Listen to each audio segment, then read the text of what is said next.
Welcome to Shredder Fanfic. Like, subscribe, and hype video. Join members to gain early access to new videos. The main character, after dying, he gets reborn as Homelander inside of DC. He gets reborn as Superman or Clark Kent's brother. How will Superman change Homelander? What will Homelander do inside of DC? DC, Reborn as Homelander, I am Superman's brother. Chapter 1, The Golden Twin. The fields stretched endlessly under the Kansas sun. Wheat swayed in the summer breeze, cicadas droned in the distance, and the Kent farmhouse stood like a stubborn monument to quiet, honest living. To Clark, this place was home.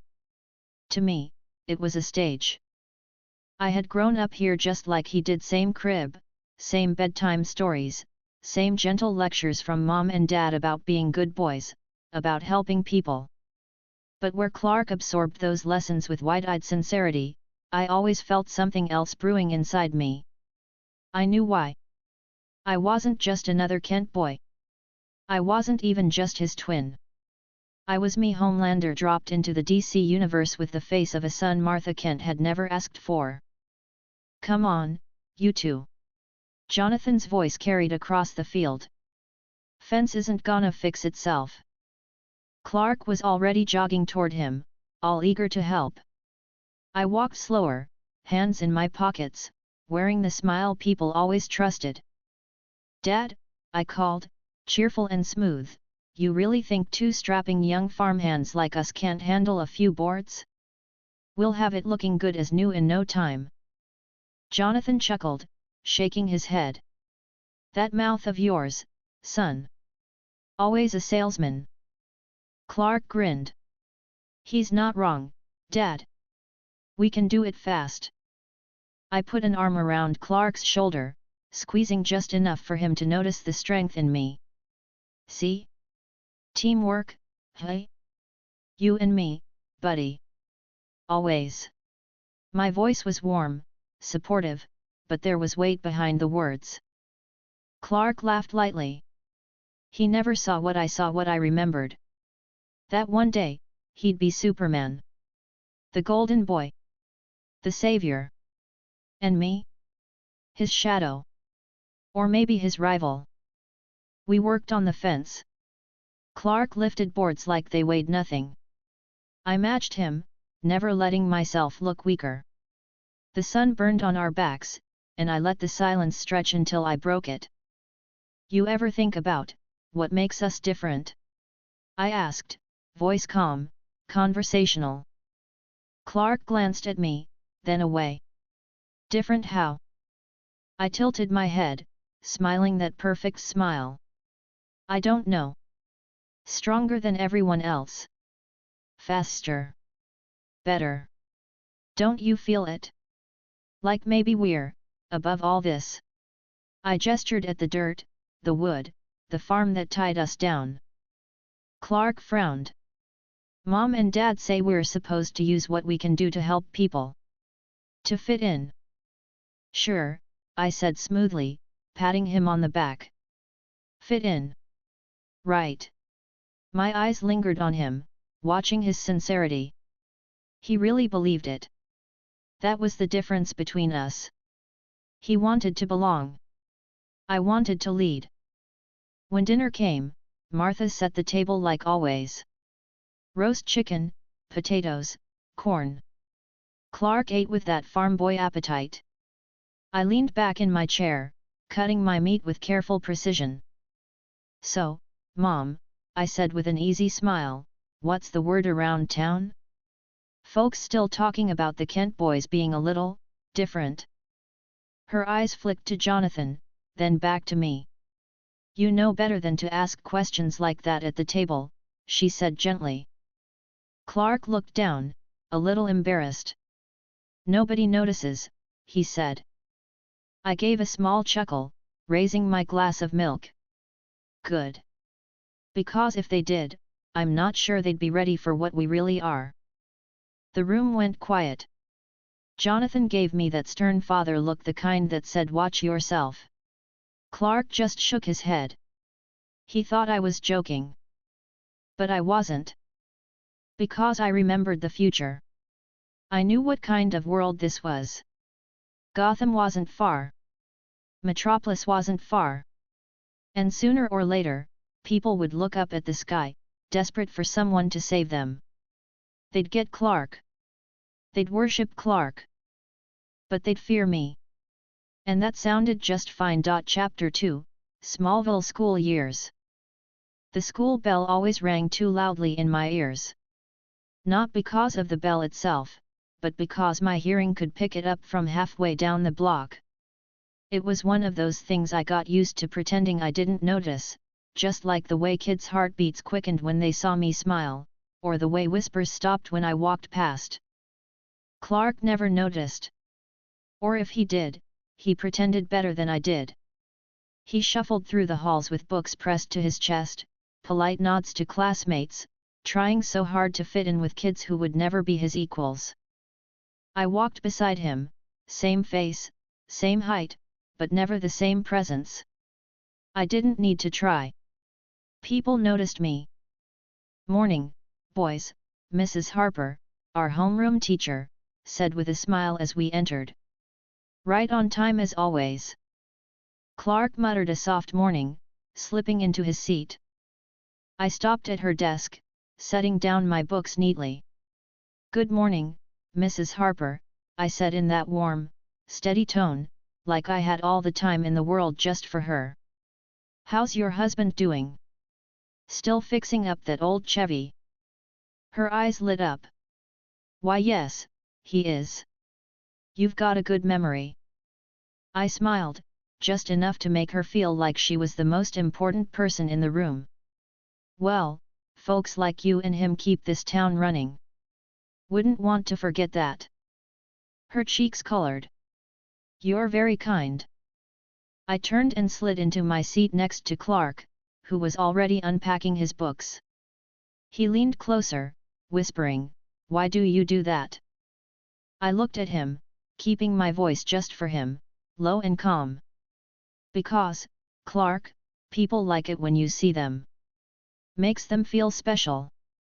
And when people feel special, they trust you." He frowned, shaking his head.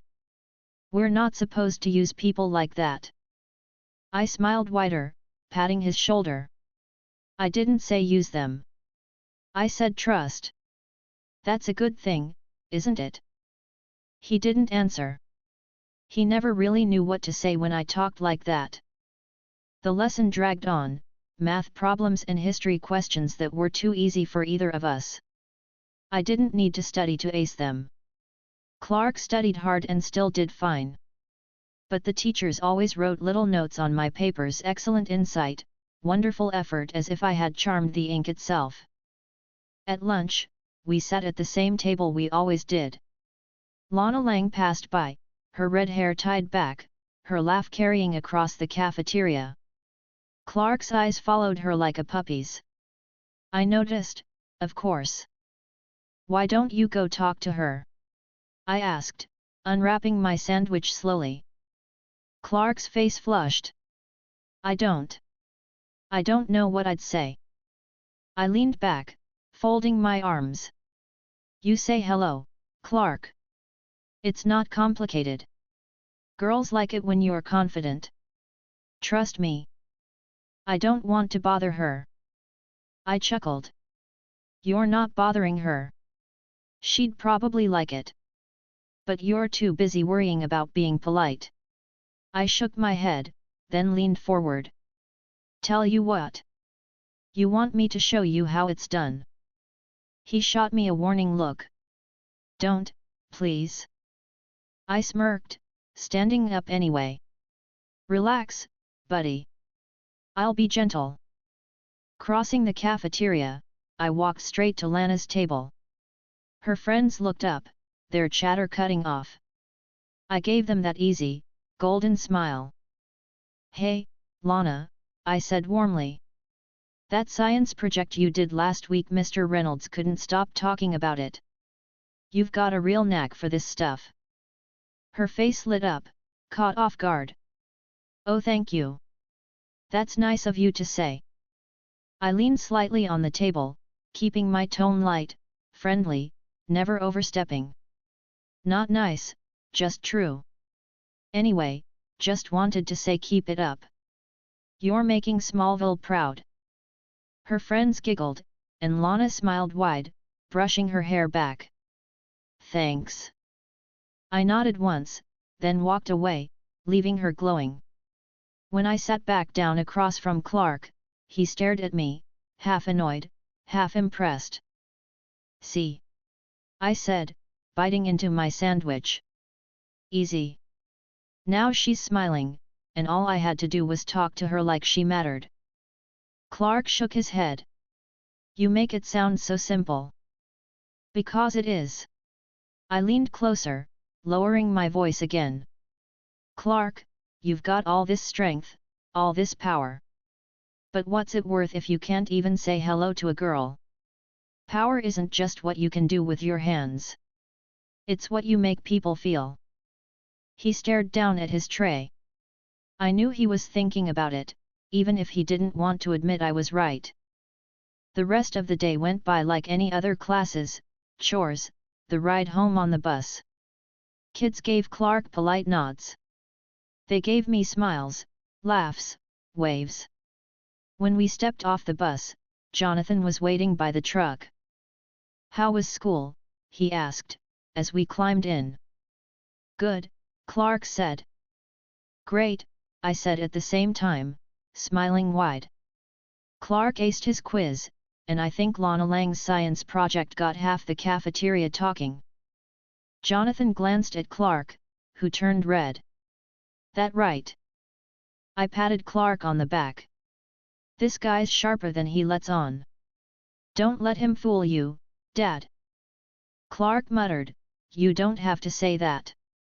Sure I do, I said, keeping the cheer in my voice. Family sticks together.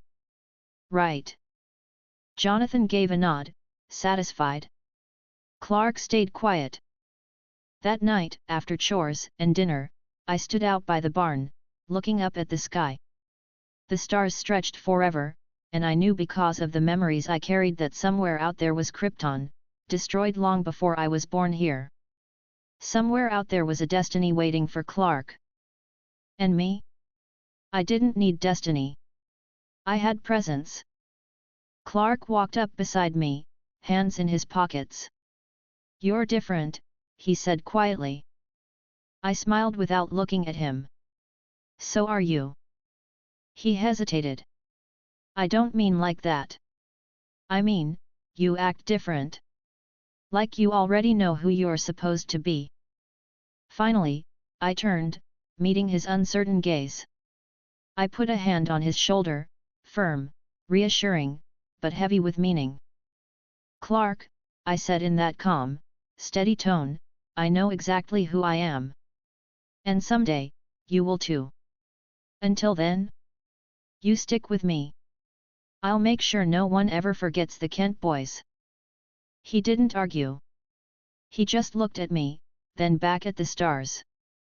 And I knew then that this little town, with its farms and fences and school projects, was just the beginning. Chapter 3, Clark's First Crush. The days in Smallville moved slow, but the schoolyard was always loud. Kids played tag, others traded baseball cards, and the older ones leaned against fences, talking about tractors, chores, and Friday football games. For me, it was always a little like being in the center of a spotlight. I didn't have to try. People noticed me when I walked by, and they smiled when I spoke. Clark didn't like that attention. He kept his head down, did his homework, and followed the rules. But Lana Lang, she was different. I noticed the way Clark's eyes lingered every time she walked past. I noticed how he got quiet when she was nearby, like his voice froze in his throat. He wasn't subtle. He was terrible at hiding it. That morning, as the bell rang and we sat on the edge of the bleachers before first class, I leaned back with my arms stretched behind me, watching Clark stare across the yard where Lana was talking to her friends. You know, I said, my voice light and casual, if you stare any harder, she's gonna start thinking you're planning her funeral. Clark blinked and looked down quickly, his face red. I wasn't staring. I smiled, tilting my head. Sure you weren't. Buddy, you've got it bad. And that's fine. She's a sweet girl. He shook his head, muttering. She wouldn't want to talk to me. I sat up, looking him straight in the eye, keeping my tone calm but firm. Clark? You've got to stop thinking like that. You're strong, you're smart, you're decent. You've got everything a girl like Lana would want. The only problem is you're too scared to open your mouth. I'm not scared. Yet, you are. I smiled wider, patting his shoulder with a firm grip. That's okay. That's why I'm here. You and me? We're a team. And teams cover for each other. So, today, you're gonna talk to her. His eyes widened. What? No. I can't. Yes, you can. My tone sharpened, still soft but leaving no room for doubt. You're going to walk over there, you're going to say hello, and you're going to see what happens. That's it. Simple. Clark shook his head quickly, his voice a whisper. What if I say the wrong thing? I chuckled, leaning back again. Then you learn, and next time you say the right thing. But standing here staring at her like you're hypnotized? That's not gonna cut it. The bell rang again, and we filed into class. All through history, Clark sat stiff in his seat, sneaking glances at Lana a few rows up. I answered questions when Mr. Reynolds asked them, earning another approving nod. Clark kept quiet. I didn't press him then. I knew better than to push too hard in front of everyone. But when recess came, and the kids spread out across the yard again, I gave him that look. Time's up, I said. Clark groaned. Not now. Yes. Now. I smiled like it was all fun and games, but my tone didn't leave him any choice. Come in, I'll walk you over. He froze in place, staring at me like I was dragging him to the gallows. But I didn't wait for his permission. I clapped him on the back and nudged him forward. We crossed the yard. Lana was sitting on the grass with her friends, braiding a strand of her hair. She looked up when we approached, her eyes curious. Hi, Lana, I said warmly, stopping just a few feet away. Clark wanted to say something. Clark's face turned scarlet. Hi. Lana smiled politely. Hi, Clark.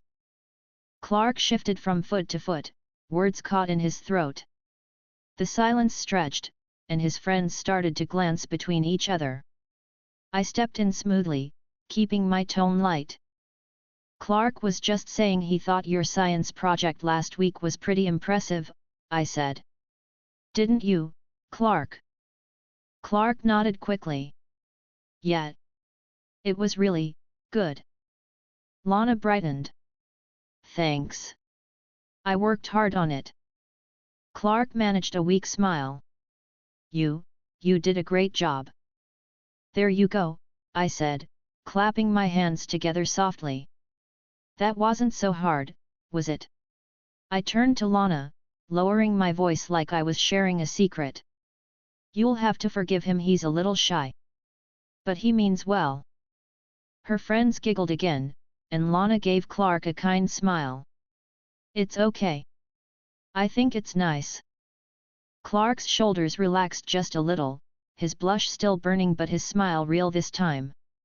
I nodded, satisfied. Well, don't let us keep you from your break, I said smoothly. Come on, Clark. We walked back across the yard, Clark nearly tripping over himself. When we reached the bleachers again, he dropped onto the seat and buried his face in his hands. I can't believe you did that, he muttered. I sat down beside him, grinning. You did fine. She smiled, didn't she? Because you bailed me out. That's what I do, I said, my voice calm, reassuring. I help you. But you've got to start helping yourself, too. Clark, listen to me, people aren't gonna wait around forever. If you want something, you have to take the first step. Otherwise, someone else will. He peeked through his fingers, doubt still heavy in his eyes. You make it sound easy. It is easy, I said firmly.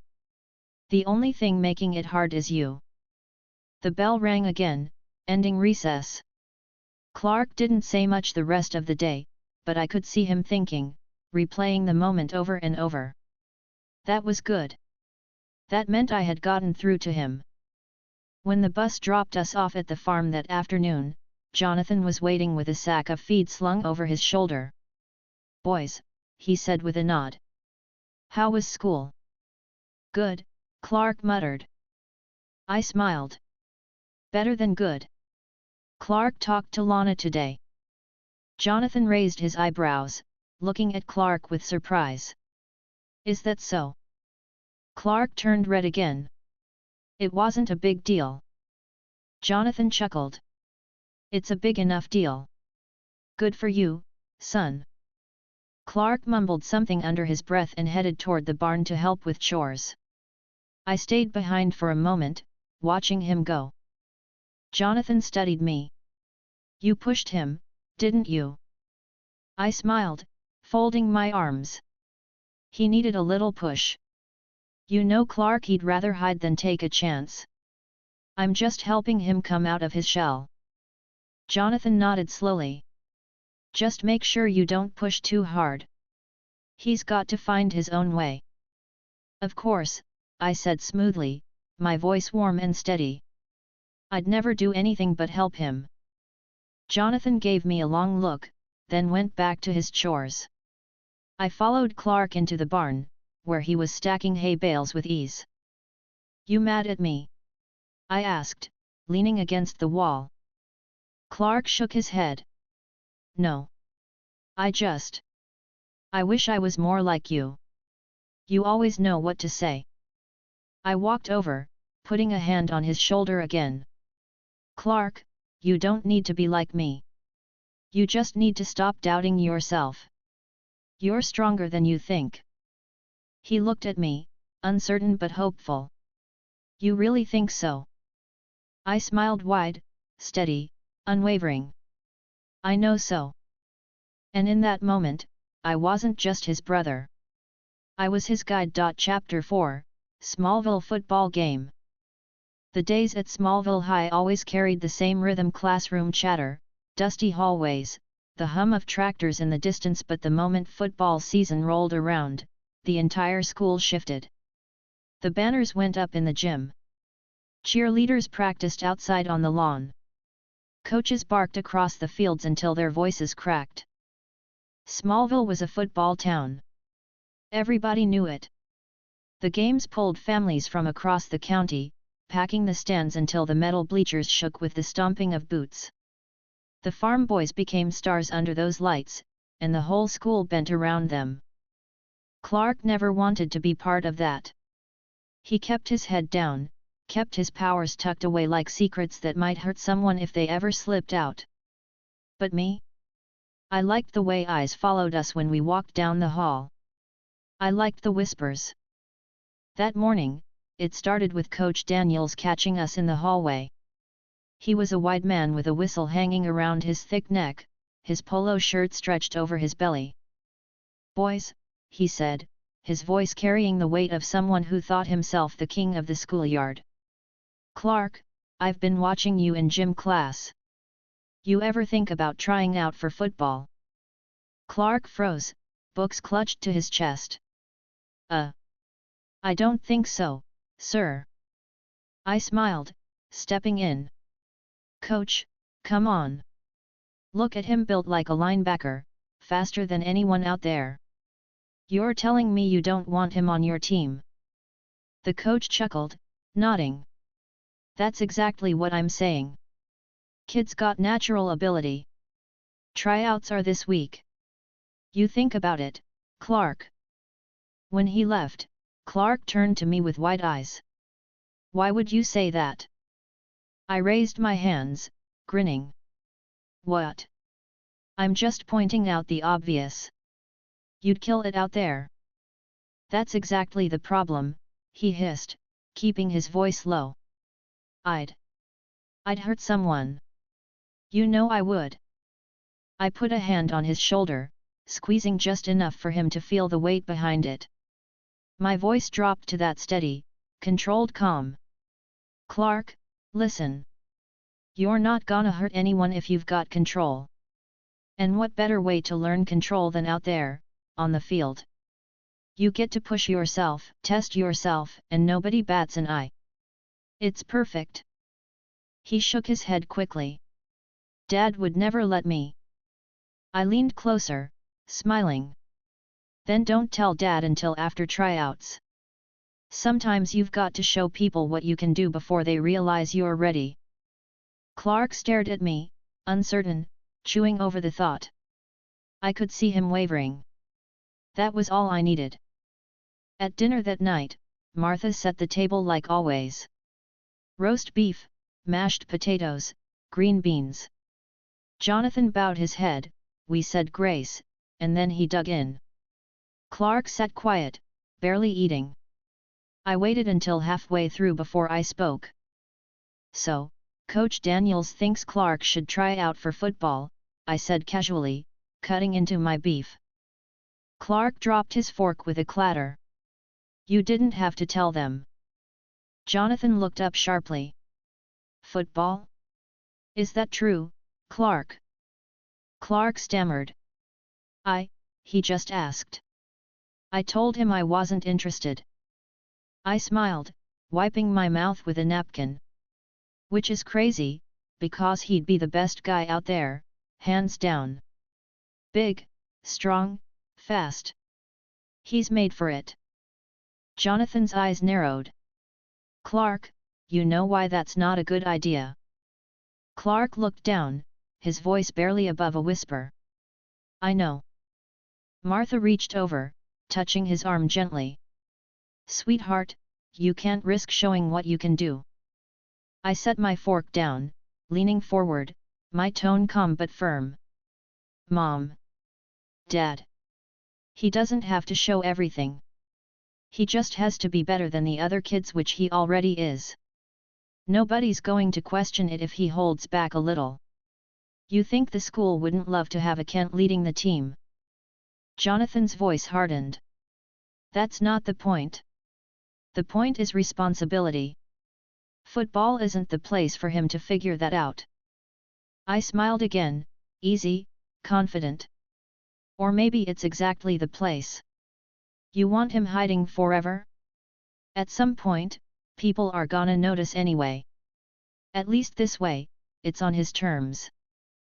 The room went quiet. Clark sat stiff in his chair, caught between us. Martha gave Jonathan a look, silently urging him not to press too hard. Jonathan sighed, running a hand through his hair. We'll talk about it later, he said finally. I leaned back, satisfied. Clark looked at me like I'd just set a fire he wasn't ready for. The next day at school, kids were buzzing about tryouts. Posters were taped to lockers, cheerleaders handing out flyers. Clark avoided eye contact with everyone. I made sure he couldn't avoid me. Listen, I said at lunch, my voice low but steady. You're gonna go out there. You're gonna try out. And you're gonna realize it's not as scary as you think. I don't want to, he muttered. I leaned closer, smiling like it was all good fun. Clark, buddy, sometimes you need someone to believe in you more than you believe in yourself. That's me. So let's go. That afternoon, the field was alive with shouting. Boys lined up in rows, running sprints, tackling pads, catching passes. The coaches barked orders, whistles cutting through the air. I stood off to the side, arms folded, watching Clark shuffle nervously onto the grass in borrowed cleats. Coach Daniels blew his whistle. Can't. Let's see what you can do. Line up. Clark hesitated, then jogged into place opposite one of the bigger boys on the team. The boy grinned, ready to flatten him. "All right," Daniels barked. "On my whistle." The whistle blew. Clark moved, fast but restrained. He let the other boy slam into him, barely shifting under the force. Then, with one controlled push, he sent the boy staggering back onto the turf. The kids on the sidelines whooped. The coach nodded, impressed. "Not bad, Kent." Again. They lined up 3 more times. Each time, Clark held back, just enough to look strong but not impossible. The coaches whispered to each other, scribbling notes. When the drills ended, Clark jogged off the field, face red, sweat clinging to his forehead. He looked at me like he'd just survived a storm. "Well?"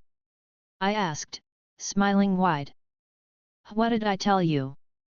Piece of cake." "I hated it," he muttered. "Every second, I thought I was gonna hurt him." I clapped him on the back. "But you didn't. That's control, Clark. That's what I'm talking about. You need this. You need to practice being in the spotlight, because one day, you won't get to hide." He shook his head, but I could see it in his eyes he was tempted. He felt the rush. He liked it, even if he didn't want to admit it. That night, Jonathan paced the kitchen. "I don't like this," he said. "He's risking too much." Martha folded her arms, looking worried. "He managed. Maybe it's good for him." Jonathan shot me a look. "This was your idea." I smiled, steady, unbothered. "I just gave him a little encouragement. He's not a baby, Dad. He handled it. And you saw the way people looked at him out there. They were proud. That's not a bad thing." Jonathan shook his head. "Power isn't about pride. It's about responsibility." I kept smiling, but my voice hardened just slightly. Responsibility doesn't mean hiding. It means knowing you can do it better than anyone else and stepping up. The silence stretched. Clark sat at the table, caught in the middle again. Jonathan sighed, defeated, and went quiet. Clark glanced at me, conflicted but grateful. And I knew, little by little, I was pulling him out of that shell. Chapter 5, A Father's Warning. The barn smelled of hay and oil that evening. The sun was setting over the fields, long shadows cutting across the boards, the last light slipping through the slats. Clark was still out back, stacking feed sacks with that careful touch he used to make sure he didn't tear one open. I was leaning against a wooden post inside the barn, arms folded, watching dust hang in the air. Jonathan walked in. His boots scraped across the floor, and he stopped a few feet away from me. He looked tired. Work and worry had carved deep lines into his face, but his eyes were steady, focused. "Son," he said, his voice firm. "We need to talk." I smiled immediately, keeping my tone light and warm. "Sure, Dad." "About what?" He didn't return the smile. He glanced toward the door, making sure Clark wasn't listening, then turned back to me. "About you. About the way you've been pushing your brother." I tilted my head slightly, still smiling. "Pushing? No. I'm encouraging him. Big difference. He needs it. You know how he is, shy, quiet, always holding back. He's not gonna grow if someone doesn't nudge him forward." Jonathan's jaw tightened. "You're not nudging, you're steering. There's a difference. You talk circles around him, and before he knows it, he's doing things he never wanted to do in the first place." I gave a small laugh, raising my hands. "Dad, come on. You make it sound like I'm some kind of villain. I'm his brother. I just want him to be confident, to stop hiding." Jonathan took a step closer, his eyes narrowing. And why do you want that so badly? I didn't flinch. I kept my voice steady, calm, the same tone that always won people over. Because he's better than this town, better than all of this. We both are. You know it, even if you don't want to say it out loud. He's got power most people can't even dream of, and what's he doing? Pretending he's just another farm boy. That's a waste. Jonathan's stare hardened. It's not a waste to live a good, honest life. It's not a waste to be humble. You think strength means you're better than everyone else? It doesn't. It just means you've got more to be responsible for. I smiled wider, leaning back against the post. That's your lesson for everything, isn't it? Responsibility. Humility. Keeping your head down. Clark eats that up. But let me ask you something, when the day comes, when people out there need someone to lead, are they gonna remember the quiet farm boy who blended in? Or the man who stood up and showed them who he was? Jonathan's voice rose, sharp. They'll remember the man who didn't abuse his power. The man who used it to help, not to rule. That's the difference, son. I let the silence stretch a moment, studying him. Then I spoke slowly, clearly. You're afraid. Afraid of what people will think if they see what Clark can do. Afraid they'll hate him. Afraid they'll hate me. But fear doesn't stop the truth, Dad. The truth is we are better. And the sooner Clark realizes it, the safer he'll be. Jonathan stepped even closer, his face inches from mine now. No. You're not better. You're lucky. And if you keep talking like that, if you keep filling Clark's head with these ideas, you're gonna ruin him. I held his gaze, my smile fixed, calm as ever. I'm not ruining him. I'm preparing him. Because one day, he's not gonna be able to hide. And when that day comes, he'll need more than sermons about humility. He'll need confidence. He'll need presence. And I'm the only one teaching him that. Jonathan's eyes burned with frustration. For a long moment, he said nothing. Then, finally, his voice dropped, low and hard. I don't like the way you talk sometimes. You sound like you're above the people around you. That's dangerous. That's not the way I raised you. I straightened up now, stepping away from the post, standing at my full height. I didn't raise my voice. I didn't need to. With all due respect, Dad, you raised us in a barn, on a farm, in a town so small the biggest event of the year is a football game. You did your best, and that's fine. But Clark and I, we're not like everyone else. You can tell him all the stories about responsibility you want, but when the world comes knocking, that's not what they'll be looking for. They'll be looking for someone who can stand above the crowd. Someone they can follow. Jonathan's lips pressed into a tight line. And you think that someone should be you? I gave a small chuckle. Why not? I've got the voice. The smile. The strength. People like me, Dad. They trust me. You see it every time I talk to someone in town. Clark's got the heart, sure. But he doesn't know how to use it. Not yet. Jonathan's hands clenched at his sides. He looked like he wanted to argue, wanted to shout, but he held it back. Finally, he let out a long breath.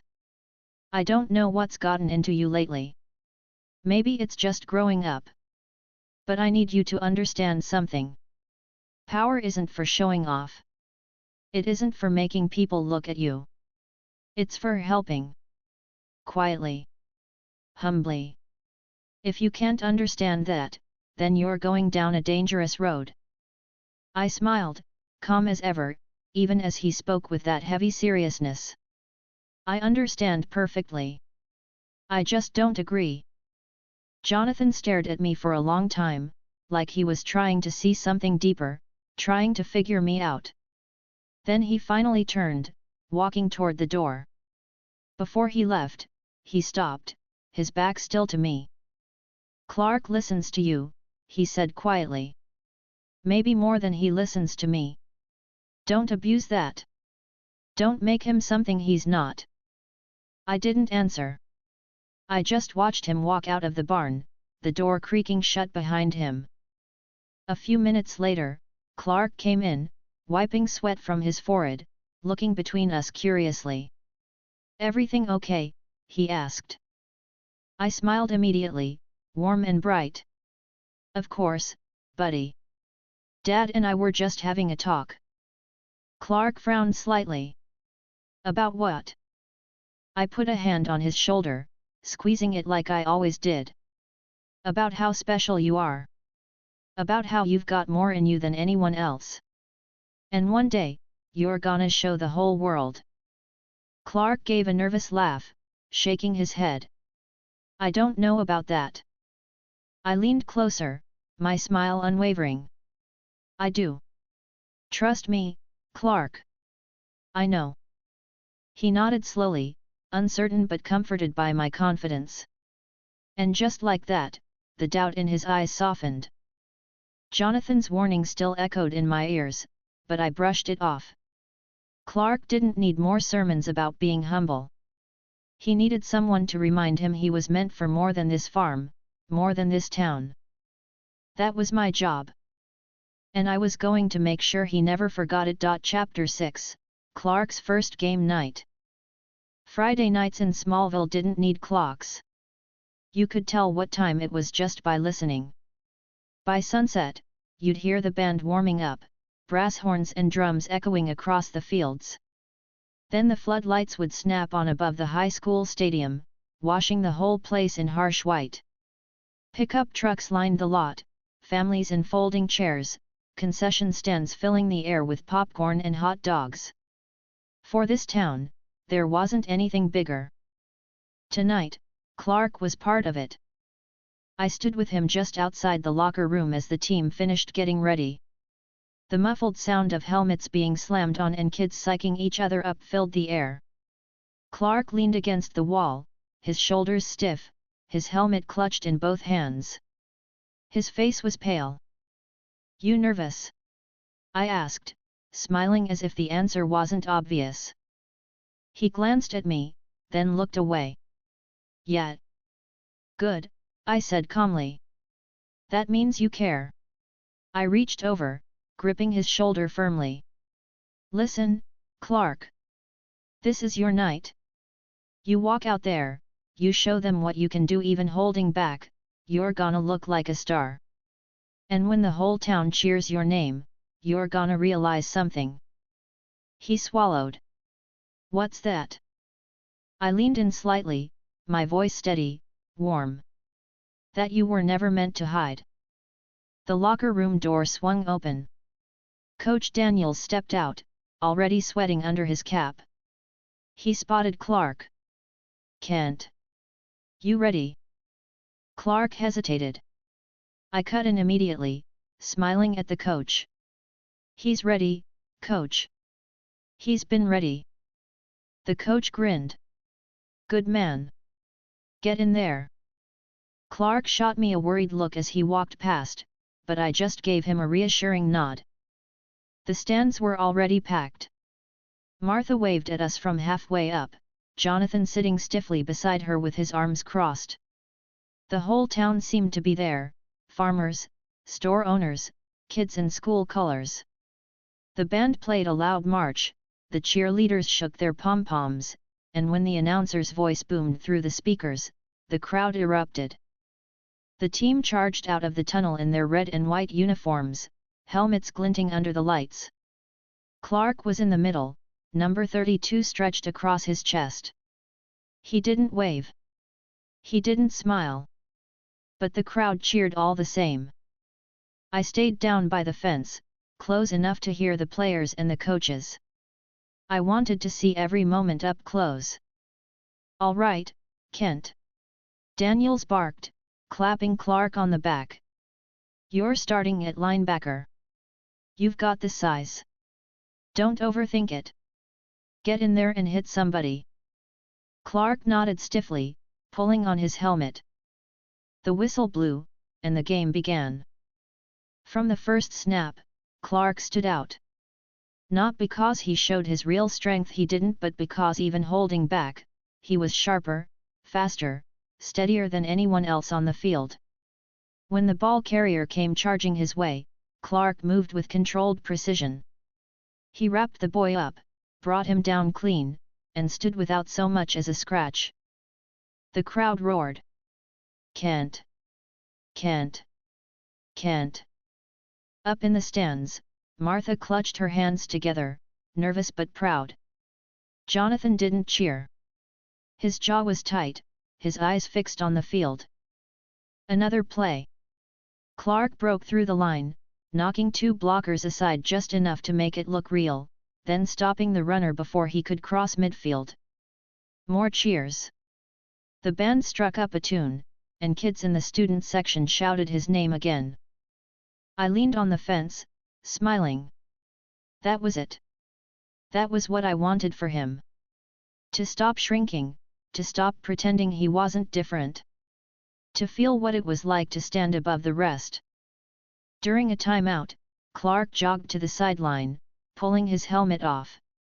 His chest rose and fell fast, not from exhaustion, but from nerves. He spotted me leaning on the fence. You see that? I called, smiling wide. They love you, Clark. That's what I was talking about. He shook his head quickly. It's too much. I can't. I almost hit too hard that time. I leaned closer, my voice calm, steady, carrying only to him. But you didn't. You were in control. And that's the point.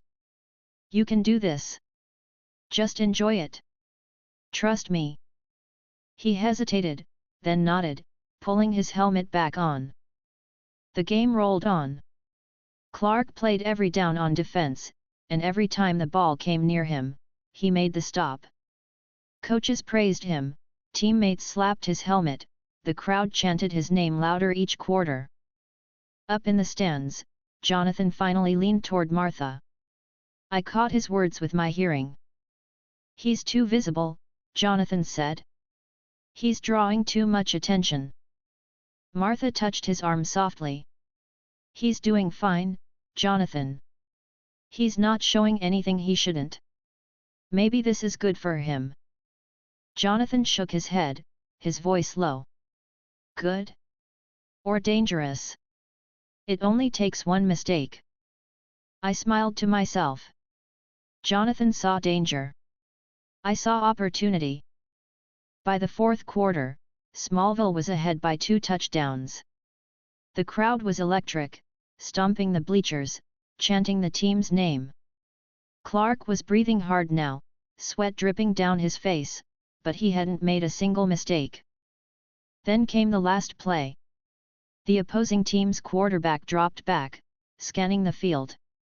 The ball flew through the air, a high spiral headed for a receiver sprinting down the sideline. Clark moved before anyone else did. He cut across the field, closing the gap with speed no one else had. For a split second, I thought he'd forget himself. That he'd leap too high, move too fast. But he didn't. He timed it perfectly, just within human limits. He reached out, slapped the ball from the air, and the crowd erupted as it hit the turf. The whistle blew. Game over. Smallville had won. The team swarmed the field, helmets flying into the air, kids shouting and hugging. Clark stood in the middle of it, smiling awkwardly, letting himself be pulled into the celebration. I clapped my hands slowly, leaning on the fence, smiling wide. He had done it. And he had loved it, even if he didn't want to admit it. After the game, the team spilled out of the locker room, families waiting outside to congratulate them. Martha hugged Clark tight the moment she saw him, smiling proudly. Jonathan hung back, his face unreadable. You were amazing out there, Martha said. I'm so proud of you. Clark smiled sheepishly. Thanks, Mom. Jonathan finally stepped forward. His voice was steady, but his eyes were hard. Good job, son. You played well. I put an arm around Clark's shoulders, grinning at both of them. Played well? He was the best guy on that field tonight. The crowd couldn't get enough of him. You should have heard them. Kent, Kent, Kent. That's not just football, Dad. That's presence. That's leadership. Jonathan's eyes locked on mine, sharp and warning. It's football. Nothing more.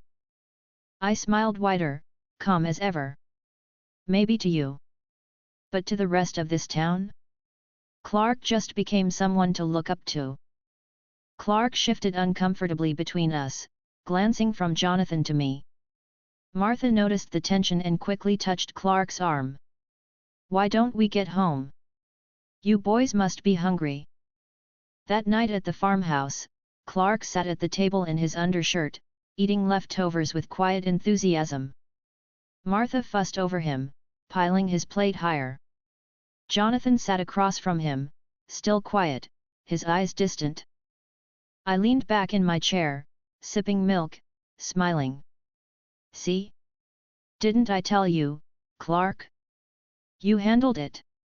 Whole town cheering your name, and not one slip. That's how it's done. Clark shook his head, chewing thoughtfully. I don't know. It felt good. But I kept worrying I'd go too far. I set my glass down firmly. But you didn't. And that's the lesson. You don't need to hide. You can control it. You just proved that tonight. Jonathan finally spoke, his tone sharp. Or he just got lucky. Clark froze. Martha shot Jonathan a look, but he kept going. It only takes one mistake. One hit too hard, one move too fast, and the whole world sees something they're not ready to see. I smiled calmly, leaning forward. Then the lesson is simple: don't make mistakes.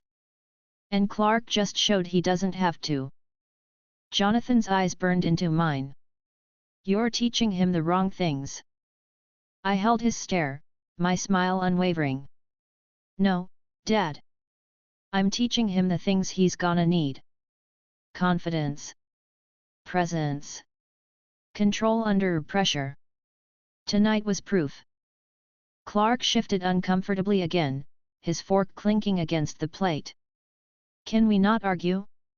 Please. Martha touched Jonathan's hand gently, silencing him. He did fine tonight.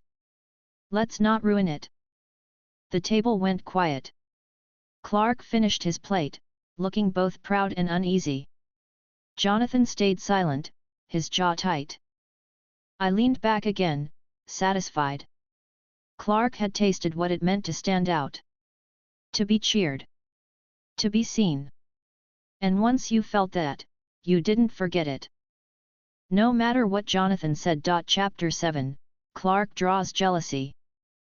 The Monday after the football game, Smallville High was different. The hallways buzzed louder than usual, kids stopping Clark between classes, slapping him on the back, grinning like they'd just seen their hometown win a championship. Nice game, Kent. You saved our butts out there. Man, that tackle! Did you see their quarterback's face? Clark smiled awkwardly every time, giving polite nods, never knowing how to handle the attention.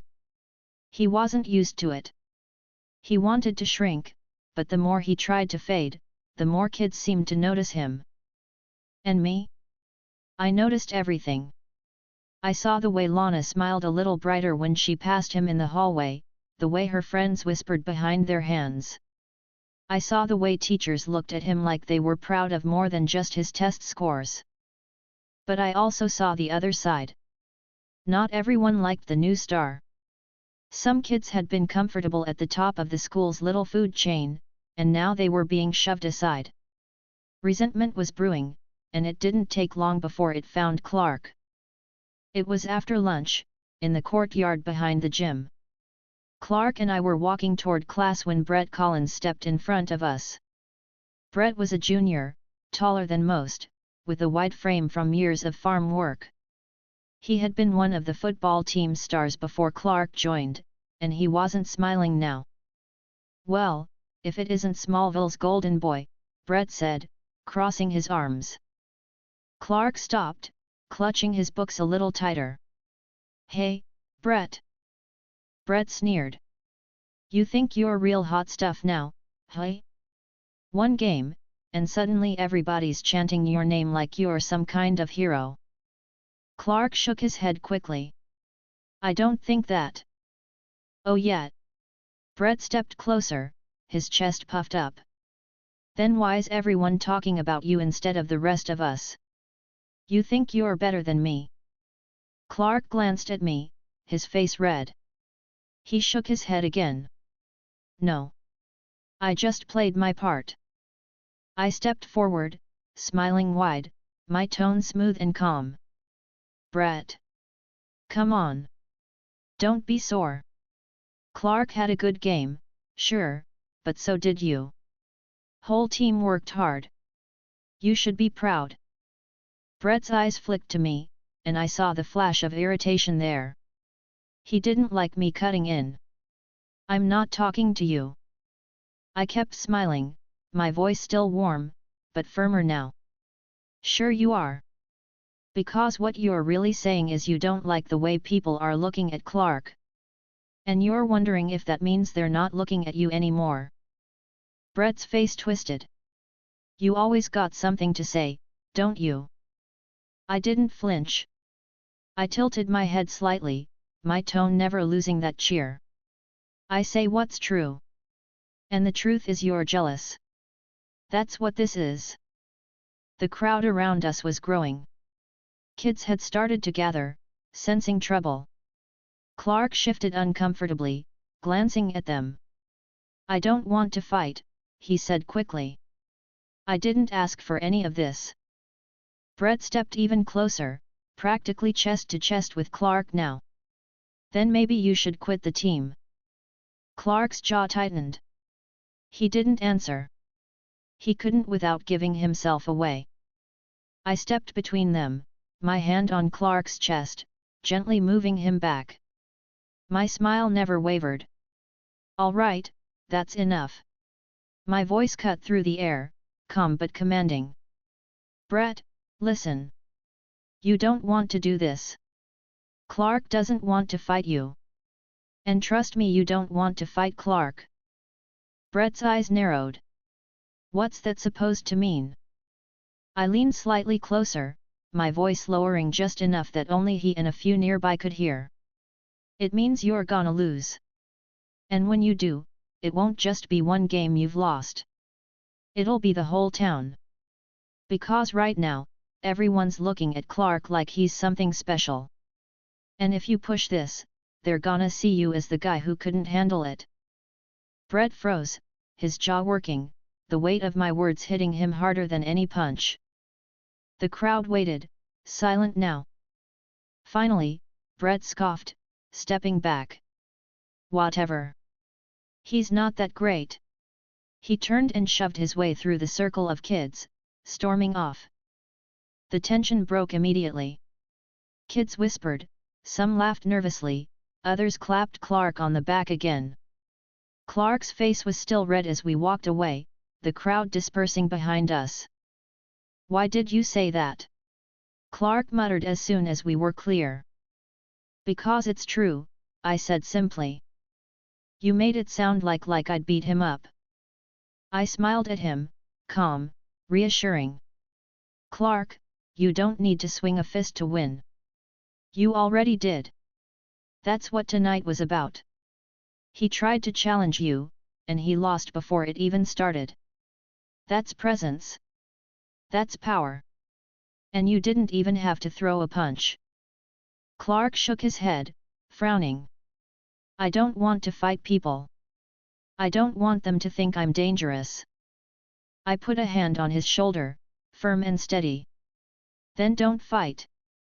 Let me do the talking." Let me handle it. You just keep being yourself. People will figure it out. He looked at me uncertainly, then nodded. Later that evening, at the farm, Jonathan heard about what happened. Small towns don't keep secrets long. He came into the kitchen while Martha was finishing up dinner, his expression tight. "Clark," Jonathan said, "I heard there was some trouble at school today." Clark froze, then glanced at me. I smiled politely. "Nothing happened, Dad. Just a little misunderstanding. I talked it down." Jonathan's eyes moved to me, sharp. "You talked it down, hey?" Clark spoke quickly. "Brett was just mad about the game. He thought I was showing off. I told him I wasn't. Nothing happened." Jonathan studied him for a moment, then looked back at me. "And you?" I leaned back in my chair, calm, my voice easy. "I made sure it didn't turn into a fight. That's all. Nobody got hurt, nobody caused trouble. You should be proud of Clark. He handled it." Jonathan's jaw clenched. "Or you handled it for him." I smiled wider, unbothered. "That's what brothers do. We look out for each other." Martha stepped in gently. "The important thing is, it's over. Nobody was hurt." Jonathan didn't argue, but his eyes stayed on me for a long moment. Clark sat quietly, staring at his plate. That night, out by the barn, Clark came to me again. The crickets chirped, the night air cool against the fields. "Thanks," he said quietly. "For what?" I asked, smiling. "For stepping in." I didn't know what to say to Brett. I clapped him on the back, my tone steady, reassuring. "That's why I'm here, Clark. You don't have to know. You just have to stand there and let me handle the rest. Trust me, people are gonna keep coming at you.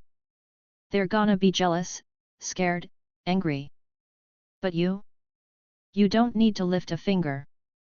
Because I'll always be there to make sure they know exactly where they stand." Clark looked at me, his face uncertain but grateful. He nodded slowly. "Okay." And just like that, he believed me. Chapter 8, Clark's first accident in public. The gym always smelled like sweat and old wood. The floorboards shined from years of wax, basketball hoops hanging high above, bleachers folded against the walls. For most kids, gym class was a break, 40 minutes to run around, play dodgeball, or jog a few lazy laps. For Clark, it was always a risk. I could see it on his face the moment we walked in. He kept his head down, hands stuffed into his pockets, trying to look as plain as any other farm boy. But I knew better. We both did. He carried strength inside him that none of these kids could imagine. And sooner or later, it was bound to slip. "All right, everyone." Coach Reynolds barked, his whistle hanging from his neck. "We're running sprints today. Line up at the baseline." The class groaned. A couple kids muttered under their breath, dragging their feet toward the painted line on the hardwood floor. Clark moved slower than the rest, his jaw tight. I leaned in close, my voice warm, easy. "Relax, Clark. Just take it easy. Nobody's asking you to win." He gave me a quick, nervous glance. "That's what I'm afraid of. What if I don't slow down enough?" I smiled, steady as always. "Then you let me handle it." Coach blew the whistle. The first group sprinted across the gym, sneakers squeaking against the floor. A couple boys pushed themselves hard, others lagged behind, but nobody looked special. Just kids running. Clark was up next. He crouched at the line, fists tight, his breathing shallow. I could see the tension in his body, the way he was overthinking every muscle. "Ready?" Coach called. "Set, go." The kids shot forward. Clark held himself back for the first few steps, but then instinct took over. His legs moved faster than he realized, his stride stretching too far, too quick.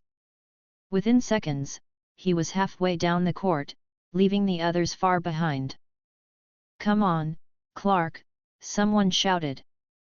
He panicked. I saw it in the way his eyes widened, the way he stumbled slightly as he tried to slow. He crossed the finish line first, but he was moving too fast to stop cleanly.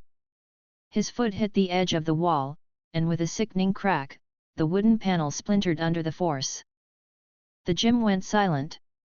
Kids froze mid-laugh, mid-shout, staring at the cracked wall. Clark stood there, chest heaving, his face pale. He backed away quickly, eyes darting around like a trapped animal. The coach's whistle shrieked.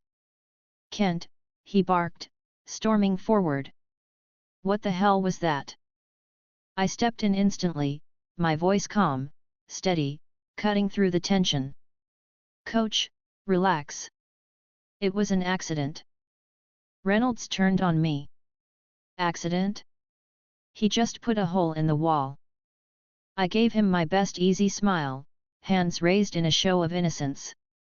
"Come on, you've seen that wall. It's been rotting for years. One hard step and it was bound to give. Clark just got unlucky." The kids looked back and forth between us. Some were whispering already. I raised my voice slightly, enough for everyone to hear. "Besides, isn't that what you want? A player who runs hard? If anything, you should be thanking him. Shows how much he cares." A couple kids nodded, muttering in agreement. The shift was immediate. What had been suspicion turned into half smiles, a few laughs. Reynolds still looked uncertain, but the pressure was gone. "Well, fine. But you watch yourself, Kent. You can't be running like a bull in here." Clark nodded quickly, mumbling, "Yes, sir." I clapped him on the back, still smiling. "He'll be fine, coach. Don't worry." The class moved on, the whispers fading. The crack in the wall was just another story for the halls now. But I could see Clark's hands shaking as he walked back to the line. After school, as we walked out to the bus, Clark kept his eyes down. His voice was low, tight. "They almost saw." I smiled, my tone calm and reassuring. "But they didn't. Because I stepped in. You panicked, Clark, and that's okay. First slip. Won't be the last. But you've got me. Nobody's gonna figure you out as long as I'm here." He frowned. "I don't like lying to them." I put a hand on his shoulder, firm. "It's not lying. It's protecting yourself. Protecting us. You can't let them see what you really are. They wouldn't understand. But they'll trust me. They'll believe me. And that means you're safe." Clark didn't argue. He just nodded, still pale, still shaken. That night at dinner, it came up. Small towns never keep things quiet. Jonathan set his fork down, his expression hard. "Clark? I heard you had a little accident at school today."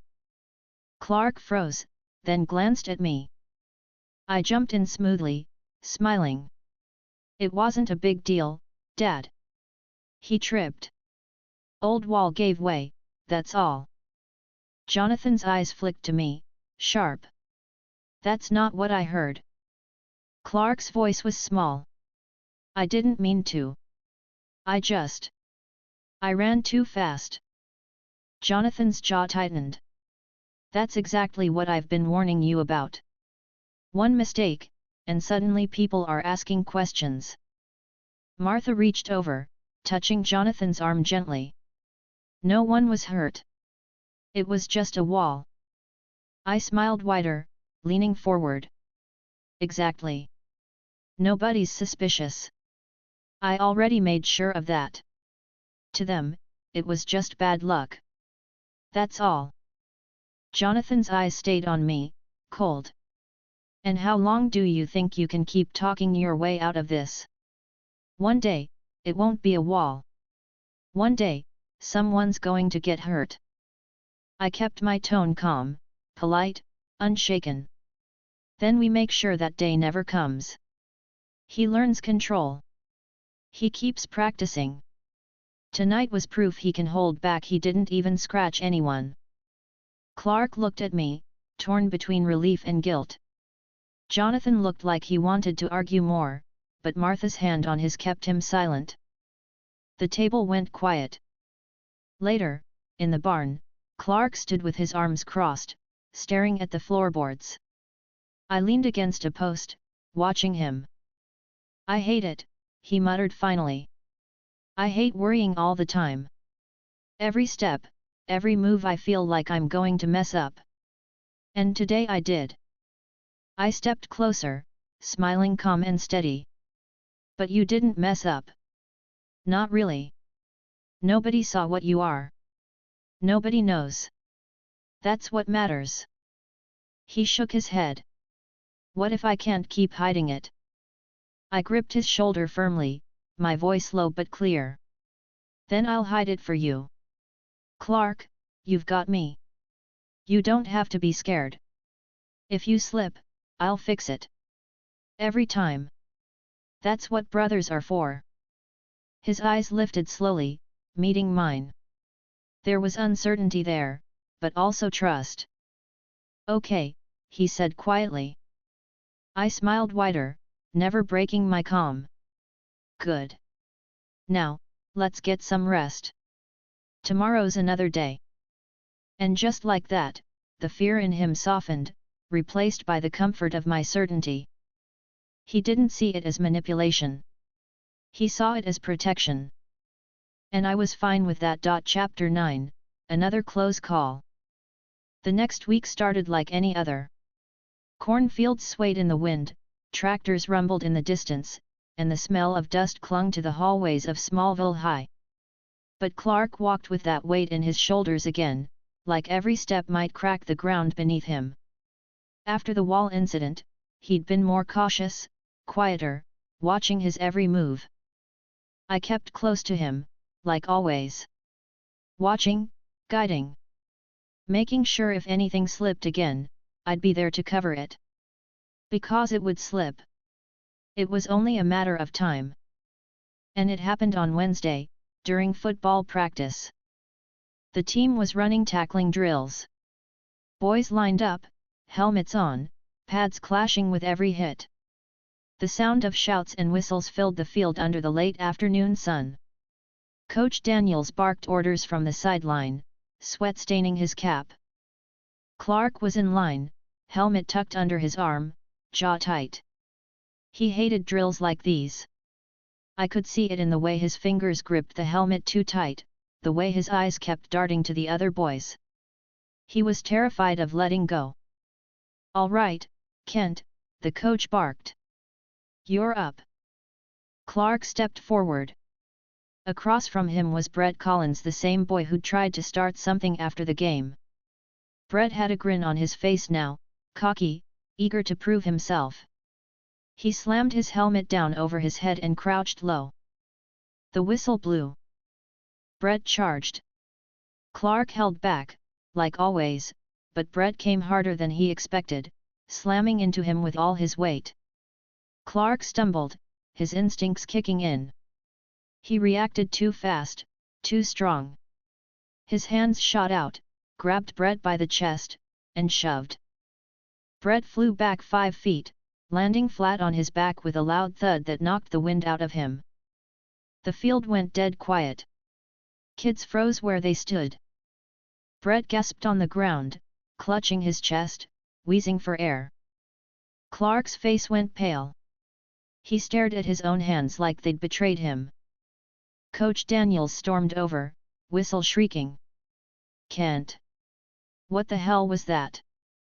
The team was whispering already. Some of them looked at Brett, then at Clark, their eyes wide. I stepped forward immediately, voice calm, smooth, cutting through the panic. "Coach, hold on."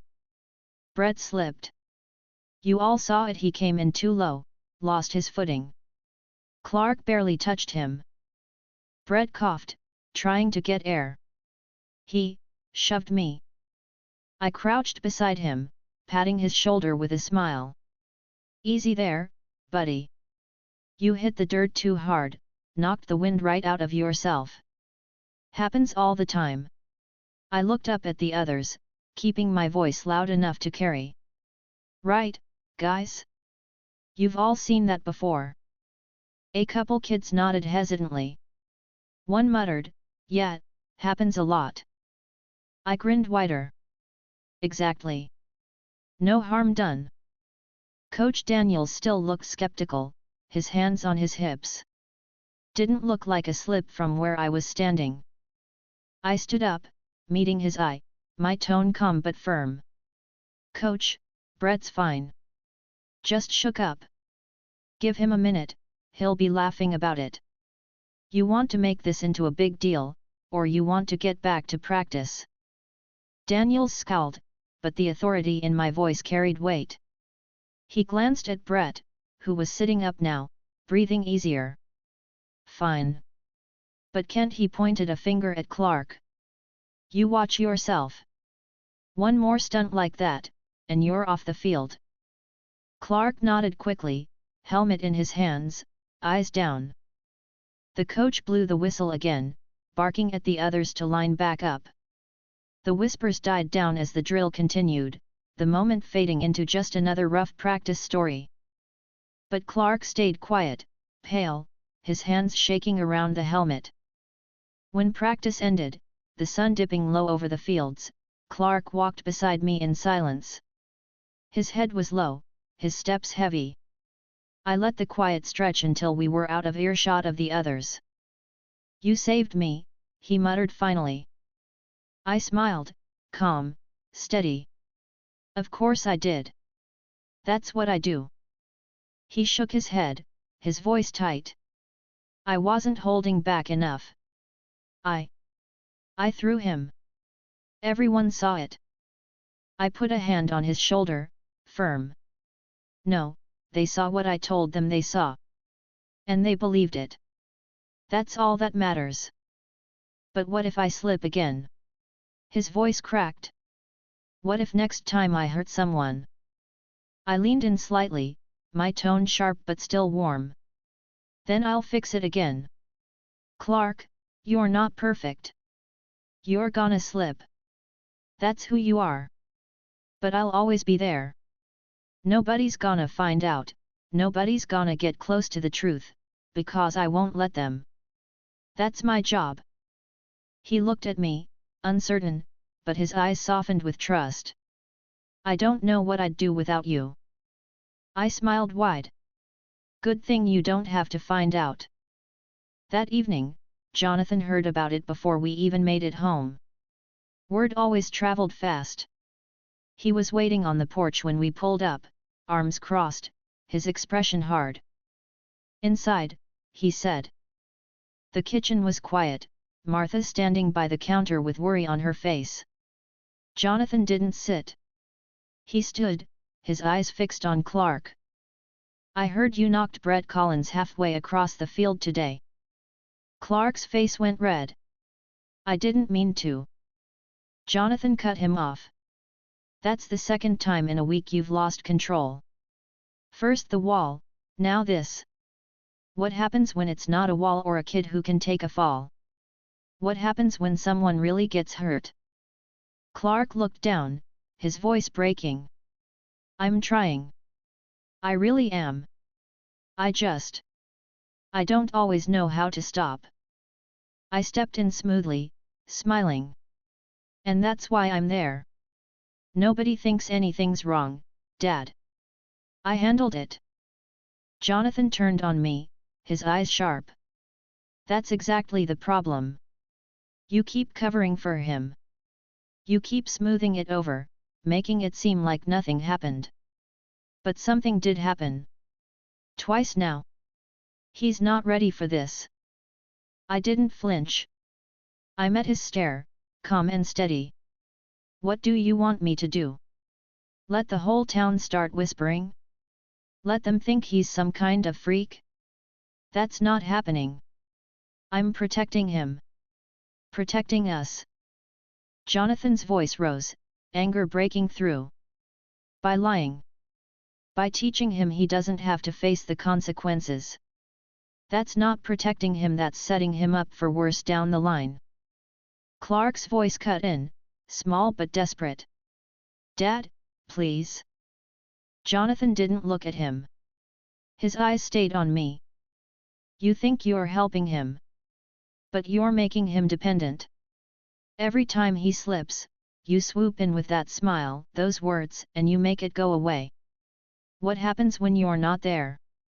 What happens when he has to answer for himself? I leaned forward slightly, my smile never breaking. That's not going to happen. Because I'll always be there. Jonathan's face darkened. That's not how the world works. Martha finally stepped in, her voice soft. Enough. Both of you. This isn't helping.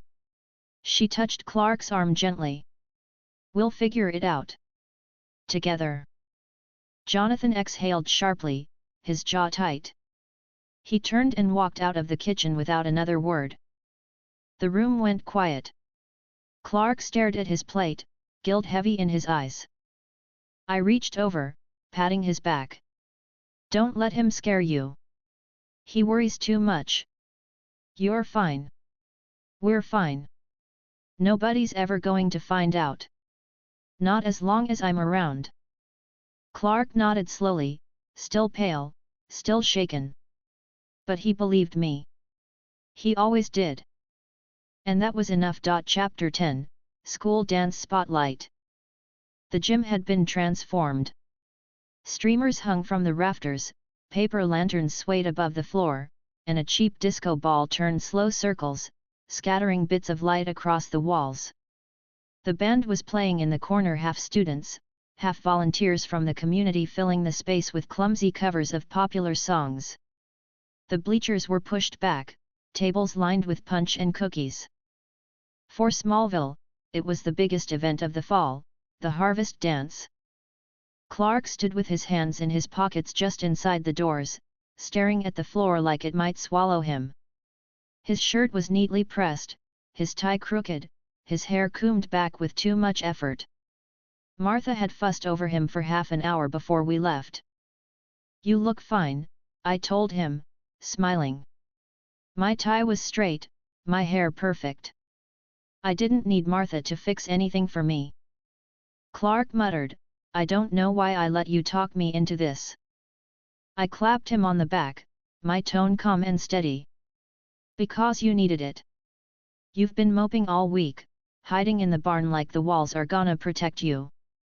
Tonight, you're gonna walk in there, smile, and remember you're the guy who won that game for this whole town. He shook his head quickly. That was the team. Not me. I leaned closer, lowering my voice. Clark, look around. Everyone in that room is waiting for you to show up. You think they're whispering about the team? No. They're whispering about you. They're wondering if you're gonna show, if you're gonna talk to Lana, if you're gonna own the night. And guess what? You are. Clark's face turned red, his eyes darting away. I can't just talk to her. I grinned wider. Sure you can. And I'll show you how. The moment we stepped further inside, heads turned. Kids noticed us, nudging their friends, whispering. I heard the words as clearly as if they'd been shouted. That's him. Clark Kent. Did you see him last game? Clark heard it too. His face tightened, his steps awkward, like he wanted to disappear. I leaned toward him, my voice calm. Smile, Clark. Don't shrink. They're not judging you. They're admiring you. He tried, forcing a small smile. It wasn't much, but it helped. I led him through the crowd, shaking hands, patting shoulders, charming every person who stopped us. "Good game last week," one kid said. "Thanks," Clark mumbled. I stepped in smoothly. "He worked his tail off, didn't he? Made the whole town proud." The kid nodded eagerly, grinning. Clark just looked embarrassed. That was the difference between us. He wanted to hide from attention. I pulled it in without even trying. Then Lana walked in. She wore a simple blue dress, her hair loose around her shoulders. The moment Clark saw her, he froze. His face turned red, his hands shoved deeper into his pockets. I smiled, nudging him. "Go on." He shook his head quickly. "No. I'll mess it up." "Not if you keep it simple. Say hello. Ask her to dance. That's it. She's probably here with someone." I tilted my head, smiling wider. "She's not. I've already heard her friends gossiping all week. She was hoping you'd ask her. So, Clark, are you gonna stand here and panic, or are you gonna go?" His breath hitched, his eyes locked on her. Then he shook his head again. "I can't." I sighed, patting his shoulder firmly. "Then watch." I crossed the floor, every eye following me as I moved. Lana saw me coming, her cheeks coloring slightly. "Lana," I said warmly, stopping just in front of her. "You look great tonight." Her smile lit up. "Thanks. You too." I glanced back at Clark, standing frozen by the wall. "Listen, my brother's over there dying to say something, but he's too shy to move. You mind coming over?" Her eyes widened. "Really?" "Of course," I said with that calm certainty. "He hasn't shut up about you for weeks." She blushed, smiling wider. "All right." I led her back toward Clark, who looked like he might faint. His hands fumbled at his sides, his mouth opening and closing without sound. I clapped him on the back, steady and reassuring. "Clark, here she is. Don't waste it." Lana smiled at him. "Hi, Clark." He swallowed hard. Hi." I leaned in just slightly, my voice only for him. "Ask her to dance." Clark's face went scarlet. "Would you like to dance?" Lana's smile brightened. "I'd love to." The band shifted into a slow tune. Clark led her awkwardly onto the floor, his movements stiff at first. But as they settled into the rhythm, I saw him relax just a little, a real smile breaking through. Lana laughed softly at something he whispered. I leaned against the wall, arms folded, smiling. That was it. That was what I wanted. For him to stop hiding, to stop shrinking, to step into the spotlight. But not everyone liked it. Brett Collins was there too, sulking near the punch table. When he saw Clark dancing with Lana, his face twisted with resentment. He shoved his cup down and stormed toward me. "You think this is funny?" he snapped. I smiled calmly. "What's that, Brett?" "Him. Stealing everything. Football, attention, Lana. You think he deserves any of this?" I tilted my head slightly, my voice still warm. "I think he earned it. You had your shot." He stepped up. "That's life." Brett's fists clenched. "He's nothing. Just a farm boy with dumb luck." I stepped closer, lowering my voice so only he could hear. "Careful, Brett. Everyone's watching tonight. You start something, you're the jealous fool who ruined the dance. Clark doesn't need to throw a punch to beat you. He already did." Brett's jaw tightened. He glanced at Clark and Lana on the dance floor, then back at me. For a moment, I thought he might try anyway. But then his shoulders sagged. He muttered a curse under his breath and stalked off. I smiled, satisfied. Later, Clark came back to me, flushed but smiling. She said yes. She danced with me. I clapped his shoulder firmly, proud. Of course she did. Why wouldn't she? You're Clark Kent. You're the guy everyone's looking at tonight. Remember that feeling? He nodded, his smile lingering. And as the music carried on, I knew he'd never forget it. Chapter 11, Clark and Lana Bond. The morning after the harvest dance, Clark couldn't stop pacing in the barn. He was still in his work clothes, hay scattered on the floor, sunlight streaming through the open doors. His steps were restless, his hands shoved deep in his pockets, his face bright red. She actually danced with me, he muttered for the 10th time. With me. I leaned against a post, arms folded, smiling. Yeah, Clark, I was there. You don't need to remind me. He stopped, turning to me. But it wasn't just one dance. She talked to me. She laughed at my jokes. I nodded, calm and steady. Of course she did. You're Clark Kent. You're not the invisible kid hiding in the back anymore. You showed up. You looked her in the eye. That's all it takes. He rubbed the back of his neck, nervous energy spilling out of him. I don't know what to do next. I pushed off the post, walking closer, keeping my tone warm, reassuring. It's simple. You keep talking to her. You don't run away, you don't avoid her, and you don't overthink every word. You see her in school, you say hello. You walk her to class if she's heading that way. You ask her about her day. It's not complicated. Clark frowned. But what if I say something dumb? I chuckled, clapping him on the shoulder. Then she laughs, and you laugh with her. Nobody remembers the dumb words. They remember confidence. That's what sticks. He exhaled, still restless, still doubting himself. But there was a smile on his face that hadn't been there in weeks. At breakfast, Martha placed eggs and toast on the table, fussing over Clark like she always did. I heard you had a nice time last night, she said with a smile. Clark's face turned red instantly. Mom. I cut in smoothly, grinning.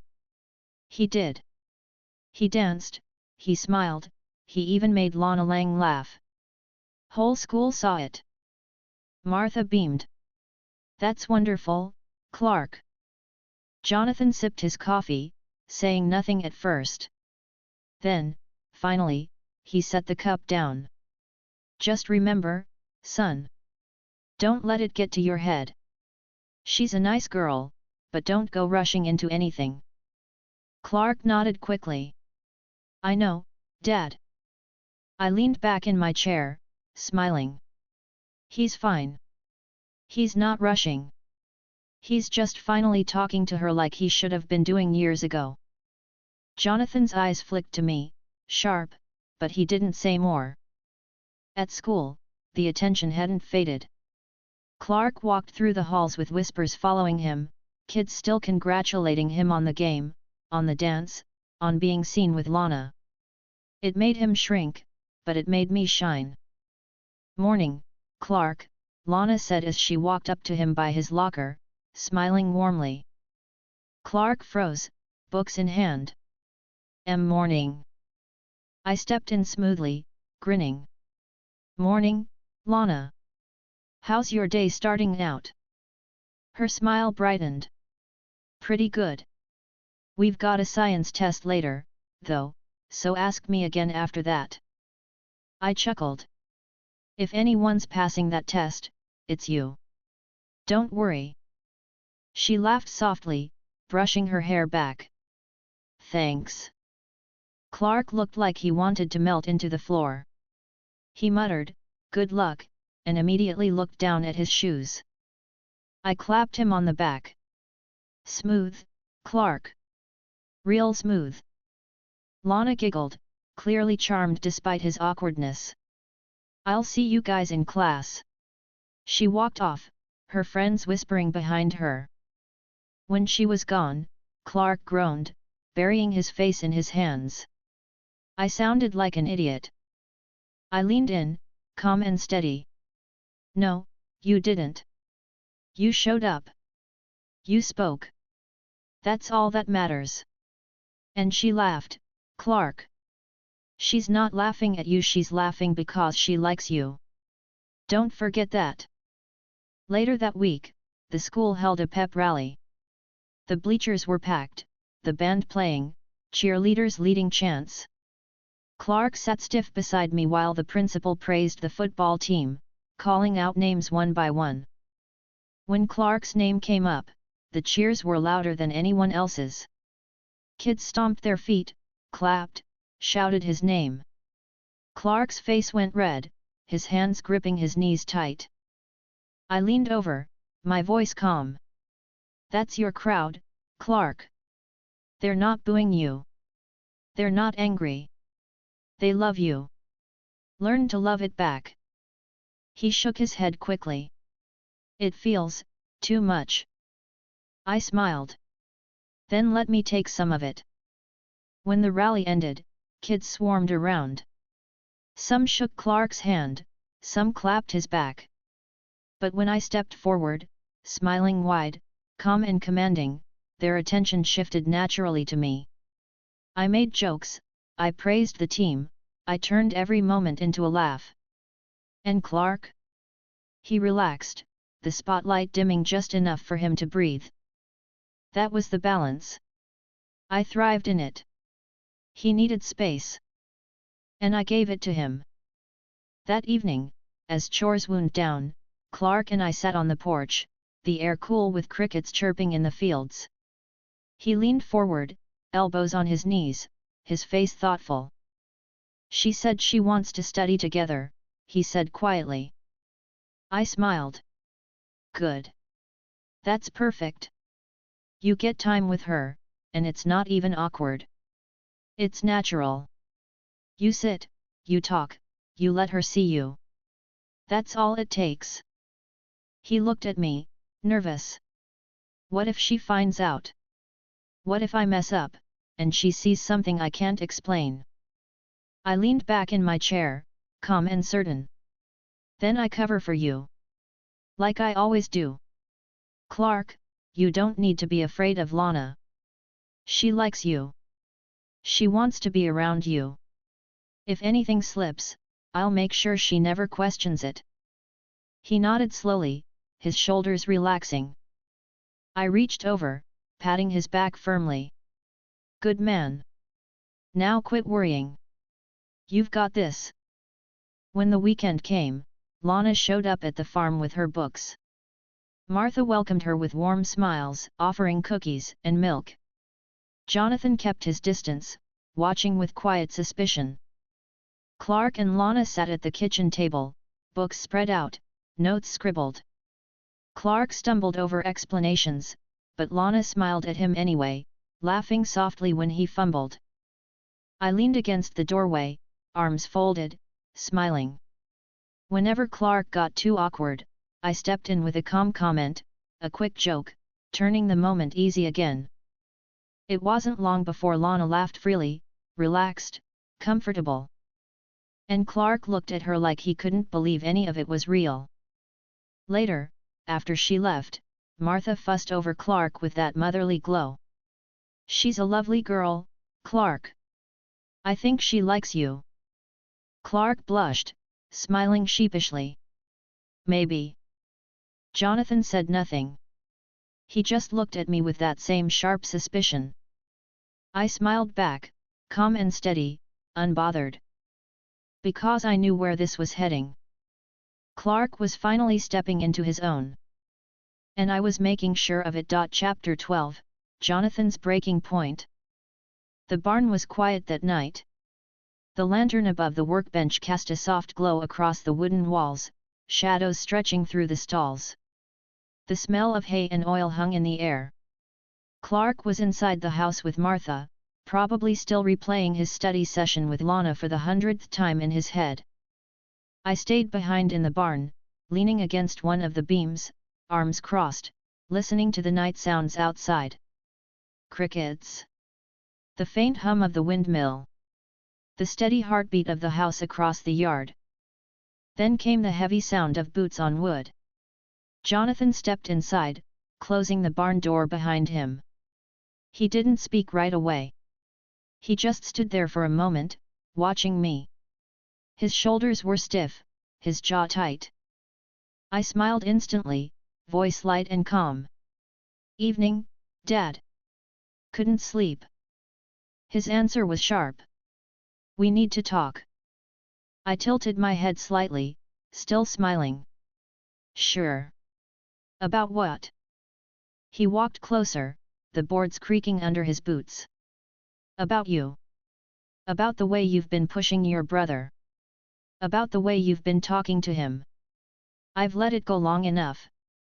But I can't anymore." I straightened a little, though my tone stayed steady, cheerful. "All right. I'm listening." Jonathan stopped a few feet away, staring hard at me. "You're changing him. I see it every day. The way he looks to you, the way he listens when you talk. He trusts you more than anyone. And what are you giving him? Pride. Confidence that borders on arrogance. That's not what he needs." I chuckled softly. "Arrogance? No. I'm giving him what you won't believe in himself. Every time he doubts, every time he shrinks, I'm the one telling him he doesn't have to. I'm reminding him he's more than just some farm boy." Jonathan's voice sharpened. "And that's exactly the problem. He is a farm boy. He was raised here, just like you. And that's supposed to mean something. You think power puts him above anyone else? It doesn't. It puts more weight on his shoulders. More responsibility. That's what he needs to learn." I stepped forward now, my smile unwavering, my voice calm but firmer. "With all due respect, Dad, you've been drilling that lesson into him his whole life. Responsibility, humility, hiding.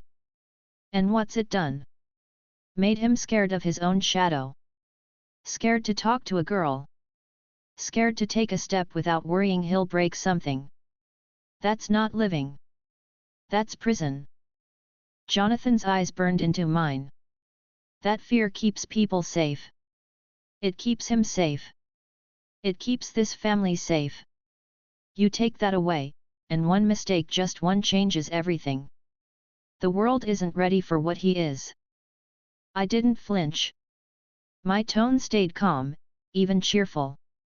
"Then we make them ready. We don't hide forever. We show them he's someone they can look up to. That's how you win them. Not by pretending to be ordinary, but by being undeniable." Jonathan stepped closer, his face hard. "You sound like you want him to be worshipped." I smiled wider, unshaken.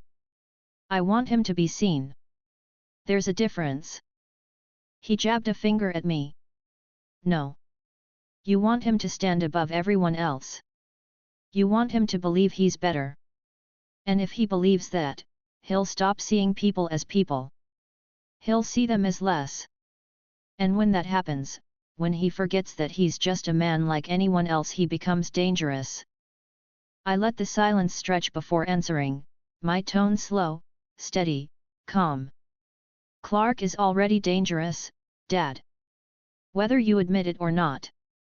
You've seen what happens when he slips. The wall. The field. He could have crushed Brett like a twig, and you know it. That danger doesn't go away because you tell him to be humble. It doesn't disappear because you want him to blend in. The only way forward is for him to own it. To control it. And that's what I'm giving him." Jonathan's fists clenched. His voice was low now, hard. "I don't trust you." I chuckled, shaking my head slightly, still smiling. "You don't have to. Clark does. And that's enough. His jaw tightened. You think you know better than me. You think your smooth words and your smiles make you wiser. But let me tell you something, I've seen what pride does to men. I've seen what happens when someone thinks the rules don't apply to them. And if you keep feeding Clark that idea, you're going to break him. You're going to turn him into something he was never meant to be. I stepped closer, standing eye to eye with him now. My voice stayed calm, but there was weight in it. And what do you think he was meant to be, Dad? A farmer? A mechanic? A man who hides until the end of his life, pretending he isn't special? That's not his future. That's not mine either. The sooner you accept that, the better. Jonathan's face hardened even more. You're not listening. You never listen. You twist words, you charm people, you get them smiling. But behind it all, you're pushing Clark down a path I don't like. And if I have to choose between keeping him safe and keeping peace with you, I'll choose him every time. I didn't blink. My smile stayed calm, unwavering. Then we're not in disagreement. Because I'll always choose him too. The difference is you want to keep him small. I want to make him great. And sooner or later, he's going to decide which of us he believes. The barn went quiet. For a long moment, neither of us moved. The sound of the lantern hissing was the only thing between us. Finally, Jonathan exhaled sharply and turned away. He walked toward the door, stopping just before stepping outside. His voice was low, but it carried. If you turn him into something dangerous, something this world can't handle, that's on you. Then he left, the door creaking shut behind him. I stood there, calm, steady, smiling to myself. Because no matter what Jonathan thought, Clark already trusted me more. And that wasn't going to change. Chapter 13, Clark Confides in You. The night was cool, the air heavy with the scent of cut grass. The farm was quiet. The house lights had gone dark, Jonathan and Martha asleep. Out in the barn, the lantern glowed faintly, throwing a circle of light across the floor. I sat on a bale of hay, arms folded, listening to the sounds of the night, the crickets, the distant lowing of cattle, the faint creak of the old barn wood. Then I heard it. Clark's steps, heavy and restless, coming closer. His heartbeat was uneven, faster than usual. He pushed the door open and slipped inside, closing it behind him. He looked pale, his eyes shadowed with worry. I smiled immediately, calm and warm. Couldn't sleep. He shook his head, his hands shoved deep into his pockets. No. I gestured to the bale next to me. Sit down. He hesitated, then dropped onto the hay, elbows on his knees, staring at the floor. For a while, he didn't speak. The silence stretched until I finally leaned forward. All right, Clark. Out with it. What's eating you? His voice was low, unsteady. I'm scared. I tilted my head slightly, still smiling, though softer now. Of what? He rubbed his face with his hands. Of myself. Of what I can do. Every day it feels like it's harder to control. Like I'm gonna mess up again. And one day, I won't just break a wall or knock someone down. I'll really hurt someone. And then everyone will know. They'll see I'm not normal. I put a hand on his shoulder, firm and steady. My voice was calm, certain. Clark. You're right, you're not normal. You're never going to be. But that's not something to fear. That's something to own. He looked up at me, his eyes wide with doubt. How can you say that? You've seen what happens when I lose control. I'm dangerous. I shook my head, my smile unwavering. No. You're powerful. That's different. Dangerous is someone who doesn't care about control. Someone reckless. That's not you. You care too much. You hold back so hard you're terrified of breathing wrong. That doesn't make you dangerous. That makes you cautious. He frowned. But what if caution's not enough? I leaned closer, my voice dropping, warm but commanding.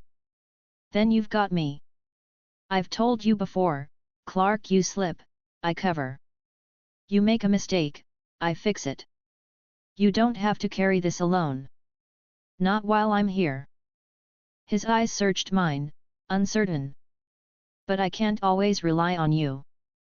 I smiled wider, calm as ever. Sure you can. That's the point of brothers. We've been together since the day we were born. You think I'm going anywhere? Not a chance. Whatever happens, you'll have me right beside you. His breath hitched, his voice small. I don't want to hurt anyone. I squeezed his shoulder, steady and reassuring. Then you won't. Because you've got more control than you realize. Look at what happened last time with Brett. You could have crushed him, but you didn't. You pulled back. That wasn't luck. That was you choosing restraint. That's proof you can do it again. He shook his head. It didn't feel like restraint. It felt like instinct. Like I wasn't even thinking. That's fine, I said smoothly. Instinct isn't bad. Instinct is just practice you haven't recognized yet. You'll learn it. You'll get better. Every time you hold back, every time you stop yourself, it's training. And eventually, it'll be second nature. He looked down again, chewing his lip. Dad doesn't think I can handle it. He thinks I should just stay out of the way. I leaned back slightly, my tone calm but firm. Dad's scared. He's not wrong to worry. He loves you, he doesn't want anything bad to happen. But his answer to everything is hide, blend in, keep your head down. That's not living, Clark. That's waiting for the world to crush you. Clark's head lifted, his eyes conflicted. So what do I do? I smiled, calm and steady. You live. You talk to Lana. You play football. You laugh with your friends. You make mistakes and you learn from them. You don't hide. And when you feel yourself slipping, you remember one thing: you're not alone. I'm here. Always. His face softened, the tension in his shoulders easing just slightly. You really think I can do it? I leaned forward, my voice calm and certain. Clark, listen to me. You're the strongest person I've ever met. Stronger than anyone out there.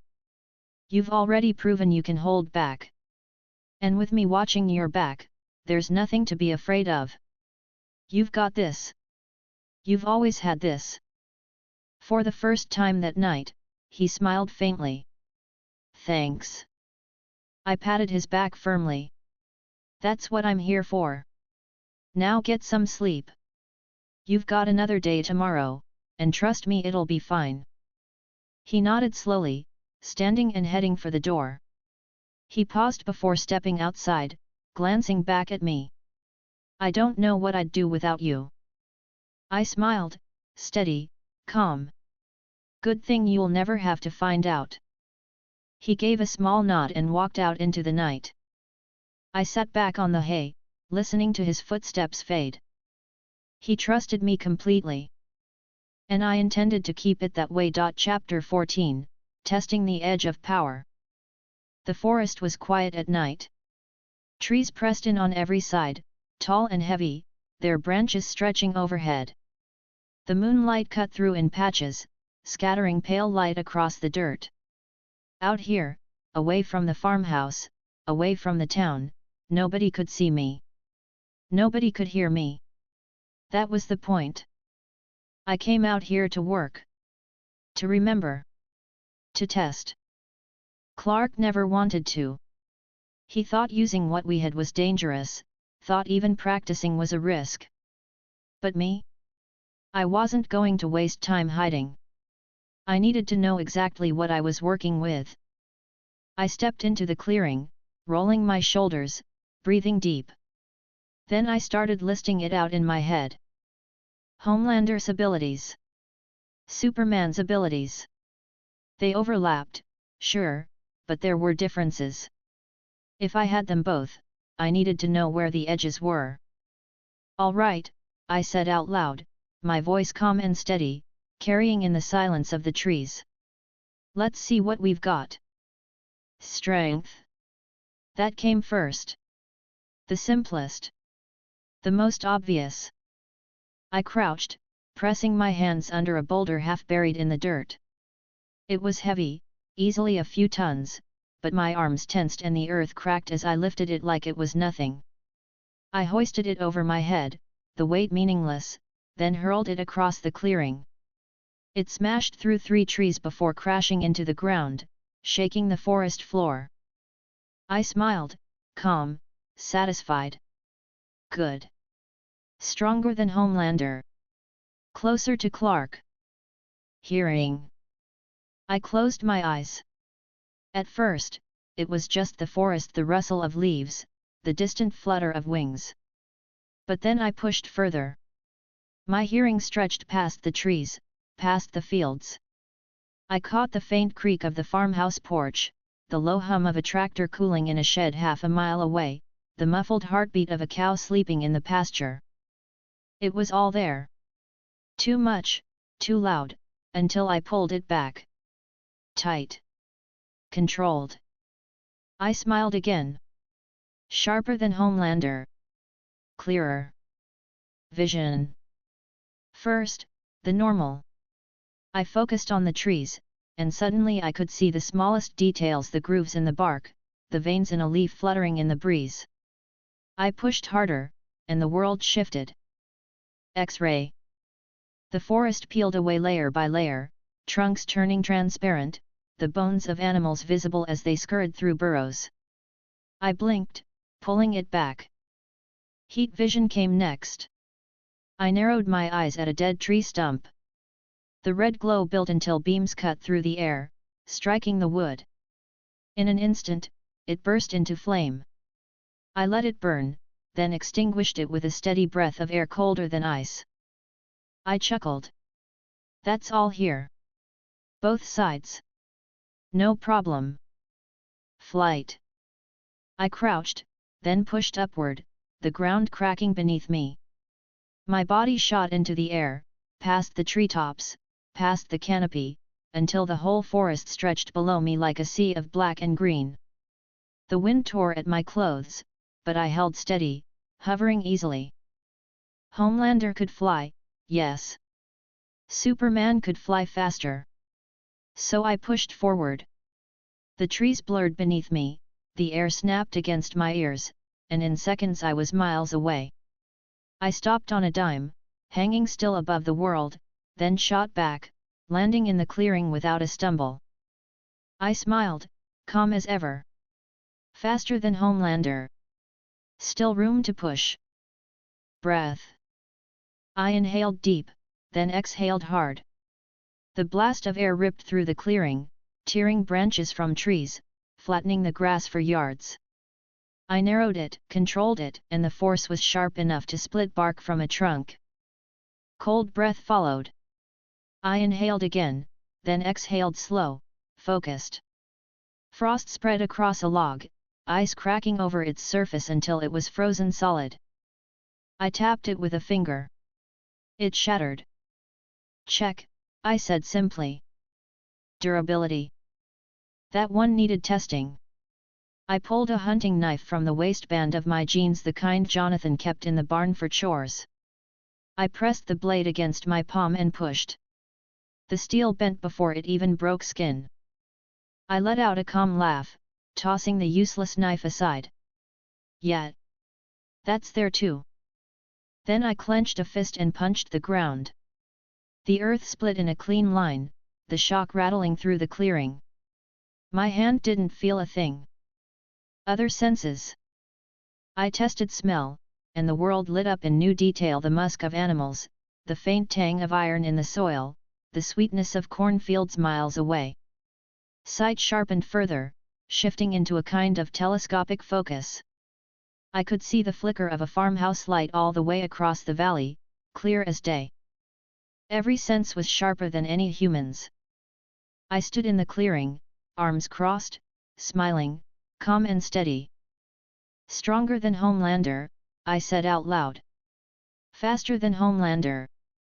More versatile than Homelander. This isn't just the boys. This is Superman's world. And I've got both sets. I turned, looking at the path back toward the farm. But control matters. And Clark's not the only one who needs to practice. I looked at my hands, the faint glow still lingering in my eyes from the heat vision. Yet, this'll do just fine. I didn't stay much longer. I'd seen what I needed to see. Every ability was there. Strength, speed, vision, hearing, flight, breath, durability. All of it sharper than Homelander alone. And with that knowledge, I walked back through the trees toward the house, calm, confident, steady. Clark didn't know it yet. Jonathan didn't want to believe it. But I was more. And I wasn't going to waste it. Chapter 15, Clark Catches You Training. The forest was the only place that gave me room to stretch. Out here, I could be loud. I could test my limits without Martha peeking through the kitchen window or Jonathan glaring over his coffee. The night air was cool, the moon high, and the trees stretched tall and heavy around the clearing I'd carved for myself. I crouched low, then launched upward into the sky. The ground cracked under my feet as I shot through the branches, snapping them clean, then stopped midair above the treetops. I hovered there, calm, the wind brushing past my ears. "All right," I muttered, smiling, my voice low but steady. "Let's try that again." I angled down, shot forward, and streaked across the forest. The trees blurred, the ground zipped by beneath me. I stopped instantly, air snapping around me, then hovered again. Smooth. Controlled. I landed back in the clearing, dirt crunching under my boots. My fists tightened, and I narrowed my eyes at a boulder across the way. Heat built behind my vision, red and sharp, until beams burst forward and slammed into the rock. It split down the middle, fragments glowing red before smoke curled upward. I cut the beams off, exhaled calmly, and smiled. Then I heard it. A heartbeat. Too close. Too fast. I turned sharply toward the trees. "Clark," I said, calm and certain. "Come out." There was a pause, then my brother stepped from the shadows, his face pale, his eyes wide. He looked between me and the smoldering boulder, his jaw tight. You've been doing this out here." His voice cracked slightly. I smiled, calm as ever. "Yet. Practicing. Testing what I can do." His hands clenched at his sides. "Why? What if someone saw? What if Dad finds out?" I stepped forward, closing the distance, my voice warm and steady. "Clark. Nobody saw. Nobody heard. I made sure of that. And Dad doesn't need to know, because he'd just panic. Same as you." He shook his head quickly. "It's reckless. You could have burned the whole forest down." I chuckled softly, pointing at the boulder. "Did I? Or did I control it? Look at that rock, Clark. Split right down the middle, nothing else touched. That's precision." His voice rose. "That doesn't mean it's safe." I put a hand on his shoulder, firm, steady. "Safe isn't the point. Control is. You're terrified of losing control, right? You've told me that. So why are you running from practice? The only way to stop slipping is to stop being scared of it." He swallowed hard, his eyes flicking to the cracked ground where I'd launched. "You've been doing this, for how long?" I smiled wider. "Since the night after the dance. I needed to know where my edges were. Now I do. I can lift boulders, I can freeze trees, I can see through the ground, I can fly across miles in seconds. And I can do it all without losing control." He looked at me like I'd lost my mind. "You make it sound so easy." "Because it is," I said calmly. "Once you stop being afraid." "Clark, listen to me. You've got all this inside you too. And instead of testing it, instead of learning it, you're hiding. That's not safe. That's dangerous. Because when you slip, and you will slip, you won't know how to stop it. But me? I do. Because I practice." His chest rose and fell fast, his fists tight. "Dad said we're supposed to keep our heads down. To blend in. If he knew you were doing this." I cut him off smoothly, my voice still calm but firmer now. "If Dad knew, he'd try to stop us. Not because he's right, but because he's scared. He doesn't understand what we are. But we do. And we have to take responsibility for it. Responsibility doesn't mean hiding, Clark. It means control. And that's what I'm building." He looked at me for a long time, his jaw working, conflict written all over his face. Finally, he muttered, "I don't want to be dangerous." I squeezed his shoulder harder, steady, commanding. "Then don't be. Practice. Learn. Train. You think hiding will make the danger go away? It won't. The only way forward is to own it. And I can show you how." His eyes searched mine, fear and doubt swirling. "You really think I can control it?" I smiled, warm, certain. "I don't think. I know. You've already shown it. Every time you hold back on the field, every time you stop yourself short, that's control. But you're doing it blind. You need to see what you're really capable of. Then control gets easier." He was silent for a long moment. Then he whispered, "Show me." I grinned, calm and steady. "That's my boy." I stepped back, gesturing toward a fallen log in the clearing. "All right. First test. Strength. Pick it up. Don't hold back this time, just lift." Clark hesitated, then crouched, sliding his hands under the log. He strained, his face tight.